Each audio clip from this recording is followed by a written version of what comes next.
ఇది పార్టీలకు అతీతంగా ఉద్యమ రూపాన్ని ఇవ్వవలసినటువంటి ఒక సంఘటన, హృదయ విదారకమైన సంఘటన.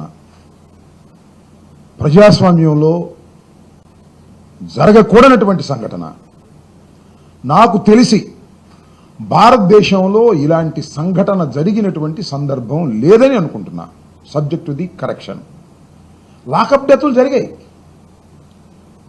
లాకప్ డెత్లు జరిగితే శవాల్ని వారి బంధువులకో పేరెంట్స్కో అప్పచెప్పారు. అప్పచెప్పి వాడి చచ్చిపోయాడు, మేము చంపలేదని అబద్ధాలు ఆడారు. అలాంటి సంఘటన చూశాం. కానీ ఇదేంటండి నాకు అర్థం కాలేదు. ఈ రాష్ట్రంలో ఎక్కడ లేని విధంగా కొడితే చనిపోతే శవాన్ని మాయం చేశారే. ఇది మరో నేరం కదా. సాక్ష్యాధారాలు లేకోకుండా శవాన్ని పోలీసు వారు తీసుకెళ్లి దహనం చేశారే. మర్డర్ చేసింది పోలీసు వారు, ఏపీ పోలీస్. దహనం చేసింది ఏపీ పోలీస్. కోర్టులో ఏం చెప్తారండి? హెబియస్ కార్పస్ పిటిషన్ ఫైల్ చేస్తే ఆయన కోసం వెతుకుతున్నామని చెప్తారు. బూడి చేసిన మీరే ఆయన కోసం వెతుకుతున్నామని చెప్తున్నారు. ఎక్కడైనా విన్నారా? ఎక్కడైనా చూశారా? కనీసం ఎక్కడైనా చదివారా? వాళ్లే చంపి వాళ్లే బూడిద చేసి న్యాయస్థానాలు ప్రశ్నిస్తుంటే టీమ్స్ పెట్టి ఎతుకుతున్నాం సార్. ఏంటి ఎదిగేది? బూడిద. Everybody knows. న్యాయస్థానాలకి కళ్ళు లేవంటారు, చెవులే ఉన్నాయంటారు. కానీ ప్రజలకు కళ్ళు ఉన్నాయి సార్. ప్రజలకు కళ్ళున్నాయి. ప్రజలు చూశారు. విజయవాడలో నడి రోడ్డు మీద శవాన్ని తీసుకెళ్తుంటే చూసినటువంటి కళ్ళున్నాయి. ట్రీట్మెంట్ చేసిన హాస్పిటల్ ఉంది, దహనం చేసిన శ్మశానం చెప్తుంది. అయినా ఎతుకుతున్నాం సార్, టీమ్స్ పెట్టాం సార్ అని కోర్టుకు అబద్ధాలు చెప్తున్నారు. సీసీ కెమెరా ఫుటేజ్ తీయమన్నారు, వాటికి సంగతి లేదు. ఏమిటి దారుణం? నేను రిక్వెస్ట్ చేస్తున్నా, ఈ ప్రభుత్వాన్ని రిక్వెస్ట్ చేస్తున్నా, నాట్ డిమాండ్. ఈ ప్రభుత్వంలో పోలీసులే ఈ మర్డర్ కారకులయ్యారు కాబట్టి I request the government, Chandrababu Naidu గారు, పవన్ కళ్యాణ్ గారు, ఐఎమ్ రిక్వెస్టింగ్, దీని మీద ఇమీడియట్ గా సిట్ వేయటం కాదు, ఏసీబీ వేయటం కాదు. వాళ్ళందరూ రాష్ట్ర ప్రభుత్వం చేతిలో పోలీసుల ఆధీనంలో ఉంటారు. సెంట్రల్ బ్యూరో ఆఫ్ ఇన్వెస్టిగేషన్ కి ఫిట్ కేసు ఇది. ఇది నేషనల్ గా, నేషన్ వైడ్ గా ఆలోచించవలసిన కేసు ఇది. సిబిఐ ఎంక్వైరీ వేసి ధర్మం చేయండి, న్యాయం చేయండి. ఇది నా కోరిక, నా రిక్వెస్ట్.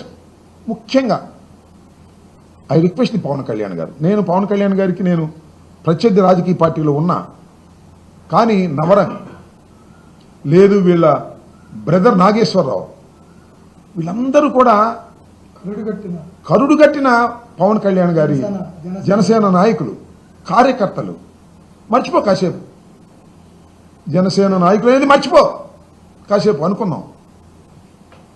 ఒక మానవ సమాజంలో 23 ఏళ్ల వయసు కలిగినటువంటి ఒక కుర్రవాడిని దారుణంగా పోలీస్ స్టేషన్లో హత్య చేసి ఆనవాళ్ళు లేకోకుండా, ఎవిడెన్స్ లేకోకుండా దహనం చేసి బూడిద చేసిన కేసులు అయినా సరే పవన్ కళ్యాణ్ గారు చేతులు జోడించి అడుగుతున్నా, ఎంక్వైరీ వెయ్యండి, న్యాయం చేయండి, మీరు మాట్లాడండి.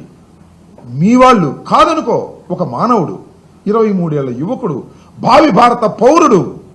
ఆ తల్లి ఆవేదన చూస్తే ఎంతటి కరుడుగట్టిన హృదయానికైనా సరే, ఎంత మొండి హృదయానికైనా సరే కళ్ళల్లో నీళ్లు తిరగవలసిందే. తల్లి ఆవేదన చూస్తుంటే ఒకసారి వినండి. టీవీలో ఇందాక మాట్లాడారు నవరంగు, వాళ్ళ తల్లి, వీళ్ళ అక్క మాట్లాడారు. ఇంత దారుణమైన సంఘటన జరిగితే ప్రభుత్వం మాత్రం ఎదుగుతా ఉందంట. ఏమిటి అన్యాయం? హోంమంత్రి గారు ఎదుగుతా ఉన్నాం, చట్టం తన పని తాను చేసుకెళ్తా ఉంటుంది. ఏంటి చట్టం చేసే పనేనా? మర్డర్ చేసి కాల్ చేయడం చట్టం చేసే పనేనా? సీఏ చేసే పనేనా? నేను మనవి చేస్తున్నా, తమిళనాడులో ఏ విధంగా అయితే మదురై కోర్టు జడ్జిమెంట్ ఇచ్చిందో 9 మంది పోలీసు అధికారులకు ఉరిశిక్ష వేసింది. 2 సార్లు ఉరిశిక్ష వేసింది, ఒకసారి కూడా కాదు, 2 సార్లు ఉరిశిక్ష వేసింది. దానికన్నా దారుణమైన కేసు ఇది. అక్కడ శవాన్ని ఇచ్చారు, ఇక్కడ శవాన్ని మాయం చేశారు. అంతకన్నా దారుణమైన కేసు ఇది. ఆ పోలీస్ స్టేషన్లో ఉన్నటువంటి వారందరినీ ఎంక్వైరీ చేసి ఈ హత్యలో, ఈ బూడిద చేసే కార్యక్రమంలో ఎవరైతే పాల్గొన్నారో వాళ్ళందరికీ చట్ట ప్రకారం ఉరిశిక్ష వేయవలసినటువంటి కేసు ఇది.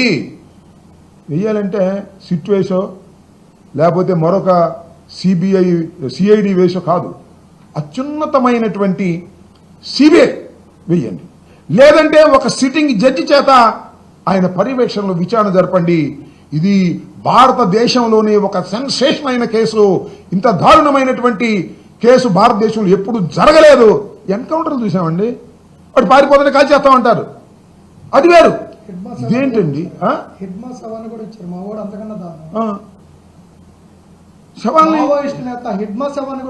కూడా ఇచ్చారు, కాల్ చేశారు. ఈ రకమైనటువంటి ఘోరమైనటువంటి కార్యక్రమాలు చేస్తున్నటువంటి ఈ ప్రభుత్వానికి నేను ప్రస్తుతం విజ్ఞప్తి చేస్తున్నా, మీరు ఇమీడియట్గా సిబిఐ ఎంక్వైరీ వేయండి, న్యాయం చేయండి. మాకు తెలుసు, మీకు తెలుసు, కోర్టు వారికి తెలియకపోవచ్చు. రేపు 29వ తారీఖు కోర్టు వారికి కూడా తెలుస్తుంది. అత్యున్నతమైన ఆంధ్రప్రదేశ్ గడ్డ మీద ఉన్నటువంటి అత్యున్నత న్యాయస్థానం ఏపీ హైకోర్టు కూడా తెలుస్తుంది. వాళ్ళు ప్రొడ్యూస్ చేయలేరు. సాయికృష్ణ బూడిదైపోయాడు, బూడిద చేశారు పోలీసులు, మీ ముందు ప్రొడ్యూస్ చేయలేరు. 29వ తారీఖైనా మీకు అర్థమవుతుంది, కోర్టు వారు కూడా న్యాయం చేస్తారు. ఇలాంటివి చివరికి బూడిదీమని అడుగుతా ఉంది తల్లి. సో నేను రిక్వెస్ట్ చేస్తున్నది ఏమిటంటే, మేము డెఫినెట్గా వీరి కుటుంబానికి అండగా ఉంటాం, సాయికృష్ణ కుటుంబానికి, విజయలక్ష్మి గారికి. దీనిలో తేలేంతవరకు, ఎందుకంటే నాకు కన్సర్న్ ఉంది. నన్ను కూడా తీసుకెళ్లి కొట్టపోయారు పోలీసులు, నన్నే చంపేసేవాళ్ళు ఏమో నాకు తెలియదు.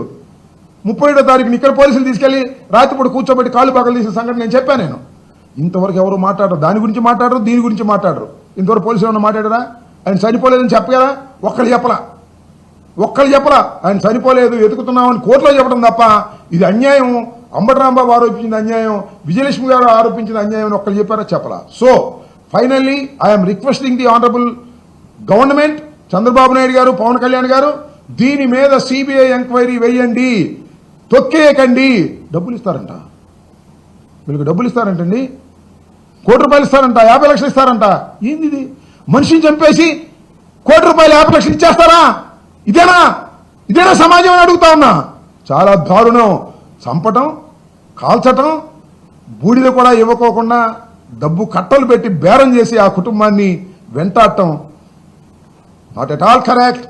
ఖచ్చితంగా CBI enquiry, otherwise sitting judge చేత ఒక కమిటీని ఏర్పాటు చేసి సిట్టింగ్ జడ్జి ఆధ్వర్యంలో జరపవలసిన అత్యున్నతమైన కేసు ఇది. ఈ కేసులో చాలా మంది శిక్ష అర్హులవుతారు అనేది మాత్రం ఈ సందర్భంగా చెప్పదలుచుకున్నాను. దీన్ని ప్రభుత్వం సీరియస్గా ఆలోచించాలి.